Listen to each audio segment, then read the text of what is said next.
welcome to Would I Lie to You at Christmas, a very special edition filled with festive fibs. On David Mitchell's team tonight, a BAFTA-nominated actress whose first job was in a sandwich shop. Well, it did allow her time to work on her roles. It's Kerry Howard. Oh, beautiful. And a legendary cricket commentator who is so posh, he makes David sound common. It's Henry Blofeld. And on Lee Mack's team tonight, a BBC News journalist who's reported from war zones and trouble spots in over 80 countries. It's a dangerous job, but think of the air miles. It's Clive Myrie. And a vicar who once performed the #1 song, Don't Leave Me This Way. What a funeral that was. It's the Reverend Richard Coles. And so we begin with round one, Home Truths, where our panellists each read out a statement from the card in front of them. Now, to make things harder, they've never seen the card before. They have no idea what they'll be faced with. It's up to the opposing team to sort the fact from the fiction. And we start with Richard. In our family, whoever was deemed to have done the worst mime in the Christmas game of charades had to stand up and have their finger nibbled by our pet tortoise. David's team. What was the tortoise called? Aldwinkle. Why was he called Aldwinkle? Because that was the name of the place we got him, the village of Aldwinkle. How did it start? It must have been my father. It has his stamp upon it. I don't really remember. It was just something we always did, and it seemed perfectly normal to us. What was it about your father's finger? It wasn't my father's finger. It's just... he rather liked the sort of traditional aspects of Christmas and liked to follow these things. Well, that's not one of them. That's an invention. I mean, there are some off-the-shelf traditions you could have used. Yeah. But I think Mince pies, carols, turkey or goose, that kind of thing. He was sprinkled with a little artificial snow to make him seasonal, but nonetheless, that's what we did. It wasn't a great time of year for Aldwinkle. I think he was probably bewildered by the entire process, but nonetheless, that was what we did. Of course, as I'd forgotten, but you've reminded me, they hibernate. Well... That's exactly true, but hibernation can be an interrupted affair. Ooh. But you got your information right here. No, All the kids at home. Wake up the tortoise, is fine. The Reverend Richard Colson. Let's go and dig up Nan. I will concede Aldwinkle was not at his liveliest. He was a bit more vital, I have to say, vigorous in the summer months. Well, this is the thing that worries me, because I think waking a tortoise... I mean, can you wake Waking any animal from hibernation can cause problems, so let's not do that, kids, whether this is truth or a lie. OK, but the actual ceremony, so you've played charades. There would always be somebody who did... Papillon, there would always be somebody who did the taking of... We did the same... You know, it's ritualised, that stuff. And anyway... Oh, sorry, the same... You did the same films every year? Yeah. You're really into ceremonial, aren't you? Yeah. We will now mime the taking of Pelham 1, 2, 3.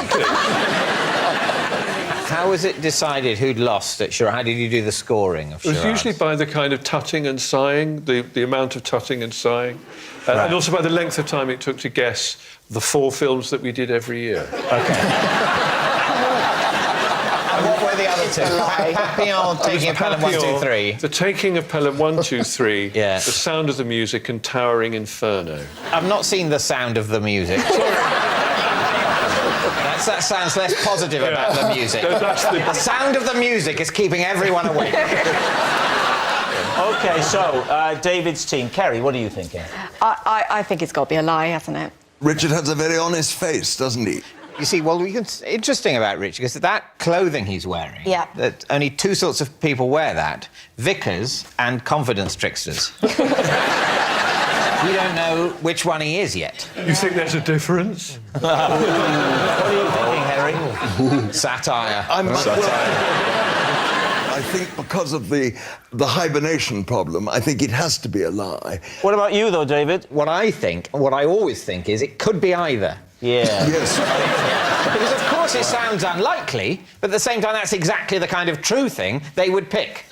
If he just said, at Christmas, we would have mince pies. Yes. Then you go, well, that sounds true. Yes, true. What a merry show that would be. But no, they've got to pick something that's either a lie or a true thing that might as well be a lie because it's so unlikely. And it's finding that distinction that apparently is the point of this section of my life.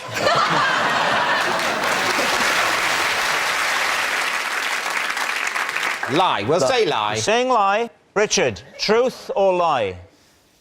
It's a lie.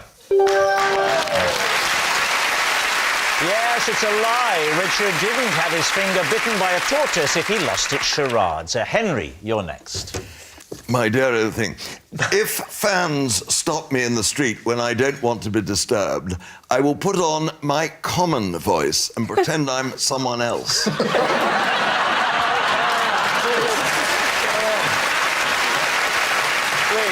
Right.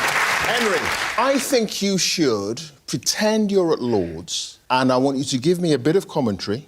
In the common... Or the no, normal voice? No, in his common... In the common voice, yes. My dear old thing, it's oh, that's the Australian voice, isn't it? That'll do. I tell you what, no, God bless, where's all? He's coming in from the pavilion end, God blimey, look at them strides, I tell you what, God, he bows and boycott, he goes forward, God bless him. That's what I do when I go off my long run. Also, West Country now. You are changing your accent throughout Where did you this. go then? You went down to the West Country all of a sudden. You didn't tell me where I had to go, and I want to make all your audience feel happy. Do you get all your voice training from Wurzel Gummidge? When was the last time this happened, where you didn't want to be recognised? Well, I tell you when I don't want to be recognised, when I'm eating. When I'm eating and drinking, having dinner. In your own house. I mean, if we've met your lovely wife tonight. If she recognised you, surely she deserves some sort of warmth from her husband. I allow her to recognise me on alternate Tuesdays and on bank holidays.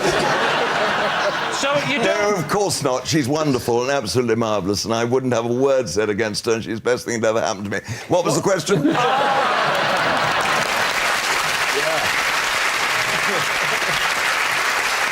So when was the last time this happened?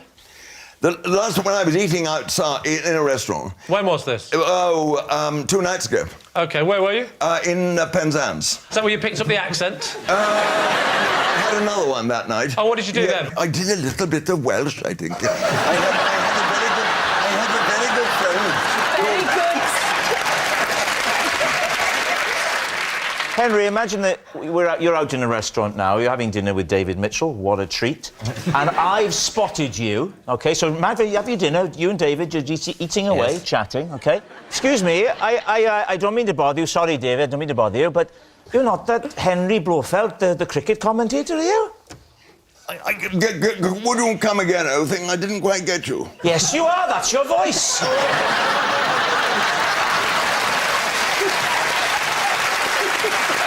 Actually, I really meet you. How are you? Oh, I can't believe it. Oh, it's wonderful. God bless. David Mitchell, I love the Peep Show. I really do. Not the later series, it dropped off a bit, but the early stuff, wonderful. Can I have a selfie, you don't mind, dear? Darling, of course. Lovely to meet you. A friend told me you always put on a different voice, but apparently you don't. Lovely to meet you. So, what are you thinking, Lee's team? Clive, does this strike you as true? I don't think it's true, because it was the flip-flopping between the accents that I thought was a little bit suspect. Richard, what about you? Well, in a very real sense, what is truth? Well,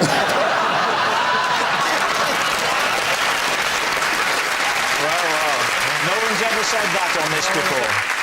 I think it's a farrago of falsehood and a tissue of lies. Should we say it's a lie? You're going to say lie? OK. Lie. Henry, was it the truth or was it a lie? It was a lie. Yes, it's a lie. Henry doesn't put on a common voice to avoid talking to fans. Our next round is called This Is My, where we bring on a mystery guest who has a close connection to one of our panellists. Now, this week, each of Lee's team will claim it's them that has the genuine connection to the guest, and it's up to David's team to spot who's telling the truth. So please welcome this week's special guest, Matthew.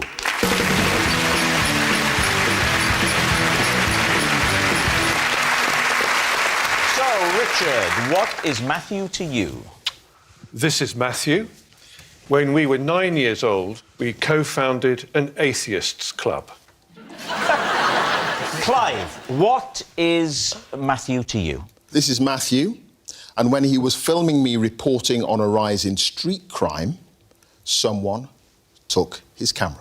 And then finally, Lee, what is your relationship with Matthew? This is Matthew. I had to foot his dry cleaning bill after my fidget spinner landed in his soup. So there we have it. Is Matthew Richard's atheist ally, Clive's cameraless cameraman, or Lee's dirty diner? David's team. Who would you like to start with? Richard. Yes. Atheists Club. Yes. Well, there's an obvious question, isn't there? At what point did you decide to lie about your atheism just to earn money from the Church of England?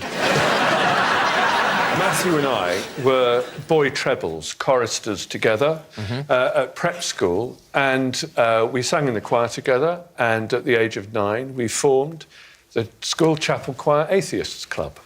Wow. As a protest against the blandishments of religion and as a refusal to submit to the mythical and tyrannical deity forced upon us. Richard, it's Christmas. I'll bet you had a lovely voice as well, because, you know, with the Communards, you were lovely, weren't you? Well, that wasn't me singing in the... Have you ever interviewed a rock star before? With the Communards, you were lovely, weren't you? Next week, Mick Jagger. The Rolling Stones, you were lovely, isn't it? I don't believe that a 9-year-old would have bonked his Christmas stocking on the head like that. That's a very interesting point. Did you still have a Christmas stocking? Well, I would suspend my atheism if there was any chance of personal reward. OK, I believe that. Yes, yeah. And now you've done so with your whole career. Exactly. Yeah. So at what point did you begin to doubt your doubts? At what point did I wake from the slumber of atheism? Yes, exactly. That came along much later, when I was in my late 20s, after a period of turbulence in life, and I realised that what I had acquired unknowingly all those years ago in the choir was actually, I was good to go with it.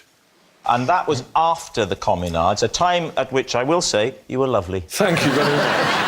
Was it just you and Matthew, or were there other No, non-believers? there was Porky Hamblin as well. Porky Hamblin?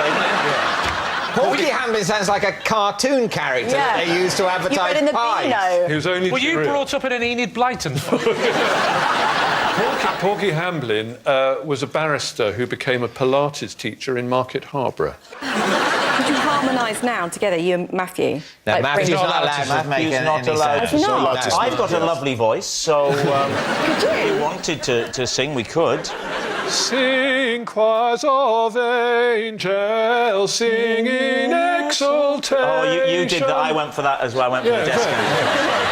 OK. What would be the atheist version of that? It would be a largely silent howl of punk rage.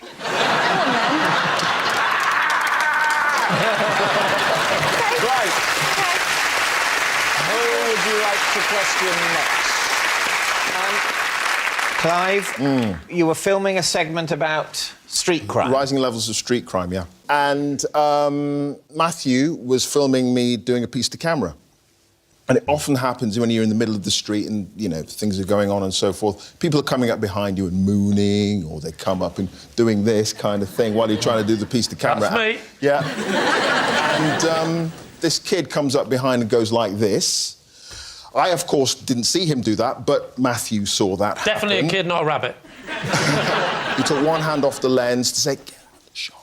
And someone ran up behind him and just grabbed the camera off him. Wow. Camera's quite big and heavy. Yeah. They're Very. heavy, exactly. So he legged it with the camera, with holding it by the handle, Yeah. running like this. Yes. Me and Matthew legged it after him, and because they're quite heavy, Yeah. He couldn't continue that far, so he just dropped it. So you got the camera back, but presumably it was badly damaged. It was a bit knackered, yeah. But Yes. the main thing was the film was intact. But a television camera, that's not a very useful thing for them to steal, is it? You flog it. It's pretty noticeable, isn't it? If you got, we've got this television camera. It's my granny's. You'd be surprised. What you want is an iPhone or some cash, don't you? I mean, kids, what you want is an iPhone or some cash. Can I touch Matthew's arms to feel his muscles? Yes, you can. Because if you're a Yes. cameraman, you've got to Yes. have guns. Yes. Right? Well, feel free. Okay. Not- Would you Bear like... in mind... Not necessarily. A lot of I'm married, guys it's wear fine, braces it's fine. now. So. Bear in mind, Matthew's not allowed to speak. Right. So I won't none of your engage. probing questions. Not gonna... Thank you. Quite strong. And the other one? Oh, wow. You work out. Does he? Not a word. I'll tell you what, I wish I must hadn't look- dropped my fidget spinner in his suit. I wouldn't have done it if I'd have known that. OK, now, what about Lee? He's having soup and fidget spinners. Well, what is a fidget spinner, Yes. firstly? I Do you want really to not know? A fidget No. spinner, it's all the rage at the moment. You get them in different shapes and sizes, and you spin it on your finger, and it just spins round. Oh, right. Lee, I've got one here. If you want to...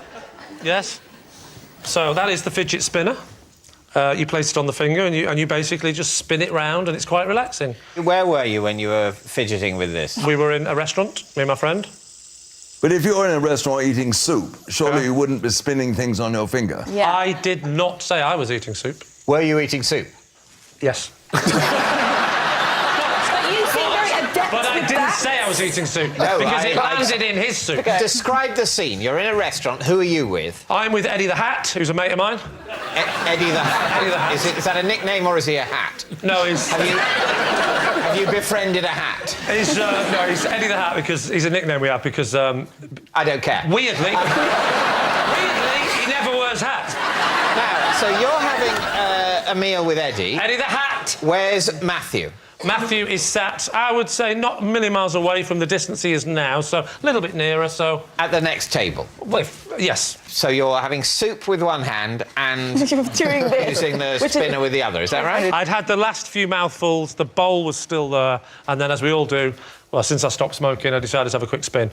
And you can still spin in a restaurant. They haven't started the rule we have to spin outside. Okay. Did you feel, as you were eating the soup, a bit of spinning coming on? I did. I always do towards the end of a particularly... Do you, after breakfast, do you spin with your cup of every coffee? opportunity to stop my hands feeling busy. It was something the therapist told me to do. I think it's to keep your hands busy is the expression, not stop my hands feeling busy. Those are the words of a maniac. It keeps my hands calm because I'm always wanting to do things with Okay. my hands. Like at the moment, I want to punch David in the face. My fidget spinner, I wouldn't do it.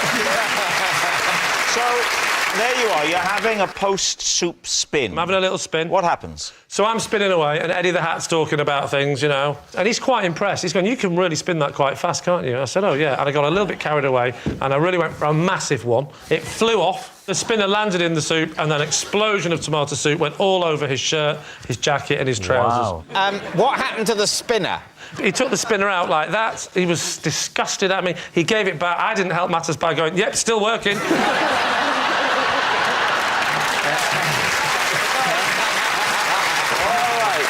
We need an answer. So, David's team, is Matthew Richard's atheist ally, Clive's cameraless cameraman, or could it be Lee's dirty diner? Well, he's got strong arms. He's wiry. He could be a cameraman. Looks like a cameraman. He could also, of course, eat in a restaurant because anyone can. Yeah, but... And he looks about the right age to have been at school with Richard. Do you see the problem? I would say Clive. And you think? I think Clive... Yep, he's the definitely cameraman. think Clive. Well, Defo. I think it's Richard. What? It sounds to me like the truth is somewhere between Clive and Richard. No, I'm not going to overrule. We'll say Clive. Thank you. OK, they're saying that it's Clive. Matthew, would you please reveal your true identity? I'm Matthew, and Richard and I did start an atheist club.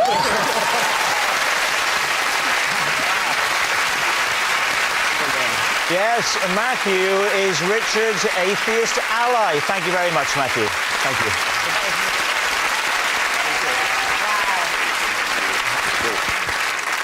Which brings us to our final round, quick-fire lies. And we start with... It's Kerry. Oh! Right, OK. Right, after a flu virus swept through my class, I starred in a primary school production of Snow White and the Two Dwarfs. I'm presuming one of them was Sneezy. What did you play? I played Snow White. Ah, Yes. and which of the two dwarfs appeared? Happy Yeah. and grumpy. And which of the 5 didn't? Sleepy, Yes? snoozy. Snoozy, oh, yeah. Sleepy, snoozy, can't wake uppy. Davy, Beaky, Mick and Titch. Who can remember the 7 remember dwarfs? There's all of them. There's Happy, Doc, Doc. Grumpy, Sleepy, But Gary, look, you Robbie played- and Mark. Did no one suggest cancelling? No, because originally, the thing is, I was one of the dwarfs. I was Oh, you got sneezy. promoted? Yeah, so I was adamant. I was like, come on, this is my chance. I And had one show. How much notice did they give you? They gave me one day. One day, and you learnt all the lines in a day? I knew the lines. She was sneezing in rehearsal. You should have been feeling grumpy, that would have been worse. So what do you think? Is she telling the truth? I'm loving this. I'm loving this show. I desperately want to see it. But I'm allowing that to cloud my judgment because I think it's not true. Clive, what do you think? It doesn't sound plausible to me at all. No? Lie? Lie. Lie. Lie. Lie. Tim says lie. It's a lie. It's a lie. OK, Kerry, were you telling the truth? Or was it all a lie? My life is a house of lies. Yes, it's a lie. Kerry didn't star in a school production of Snow White and the Two Dwarves. Next, it's Henry.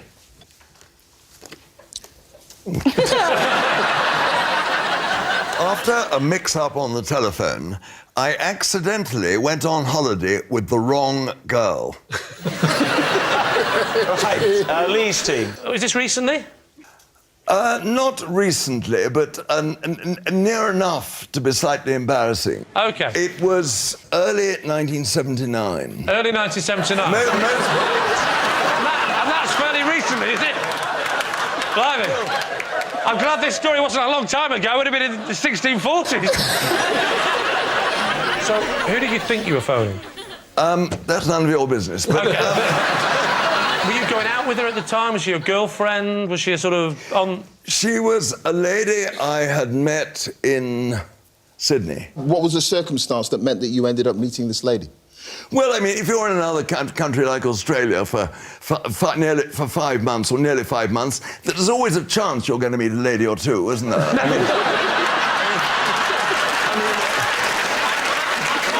I want to know, at any point during the phone call, did you realise you were speaking to the wrong woman? No. You never realised? It was quite late at night, I have to admit, and I probably had a thimble or two of wine, so Right. I wasn't actually into the business of dissecting voices. And the reason you were calling was to say, come on holiday with me. Well, it was more specific than that, actually. It was to say, would you like to come and spend 3 or 4 days with me the weekend after next in Monte Carlo? Oh. Wow. I say yes. So this girl that's answered, have you ever met this other girl, the one that you're now phoning? Yes. Who was this girl? Another sort of... Not a matter I'm prepared to discuss Right. with an almost total stranger. Got you, right. So, just to clarify, you're sleeping with both of these women. Can I ask, is that a question or a statement? It's definitely a statement. We A all know. statement. We're all reading In which between the case I lines. can ignore it. Exactly. You've got this other woman's phone number. Now, you've phoned her up. Woman number 2 answers the phone. How long does the conversation go on where you think it's woman number 1?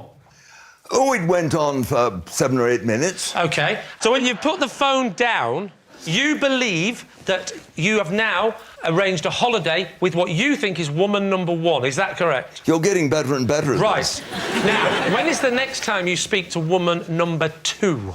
I went, in fact, 10 days later to Heathrow, and you know how it takes. You get there and you meet someone. I'm sure everyone here will understand exactly what I'm saying. And you see people come through and you wait forever and you look at the wretched board that says the thing has landed. And you wait and wait and wait. And no one came at all. no tall, voluptuous blonde. I couldn't see anything like that. And then I did see a rather... I don't mean the word dumpy in an uncomfortable way. Maybe that's the wrong word. Brunette there, and I said, she walked through. No, sorry, dumpy's the wrong word. I meant brunette. That's not going to wash. And she walked through, and I suddenly thought there was something vaguely familiar about her. And she looked up and looked at me and recognised me. And I said to her, my dear thing, what on earth are you doing here? Oh, no! And she said, what are you doing here? I'm supposed to be meeting Jeffrey Boycott.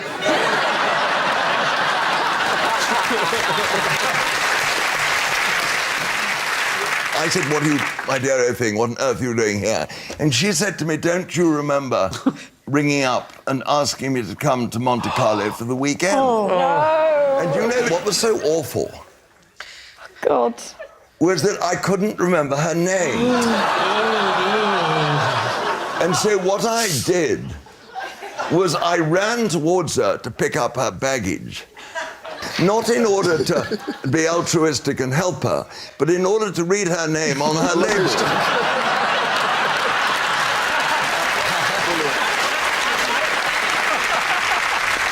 Henry, I just wondered, how was the weekend? Interesting. It wasn't what I would call a Grand Prix weekend, exactly. We had one or two rather sort of unenforced pit stops. So,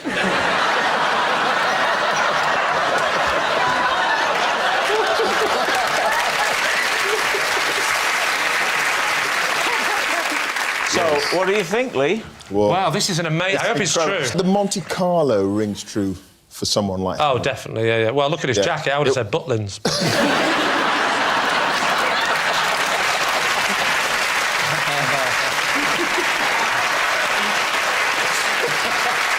So what are we going to say? I think it's true. I think it's true. I think it's a lie, but I want it to be true, so I'm going to say true. All right, you're going to say it's true. Henry, was it true, or were you telling a lie?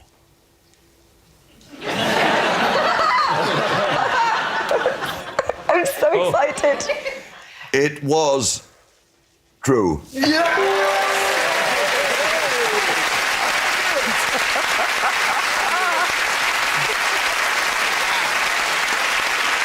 Yes, it's true. Henry did go on holiday with the wrong girl.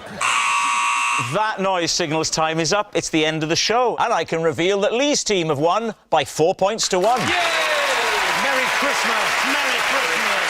Thanks for watching. We'll see you next time. Good night. Lee Mack is back with more festive laughs in the Not Going Out Christmas special.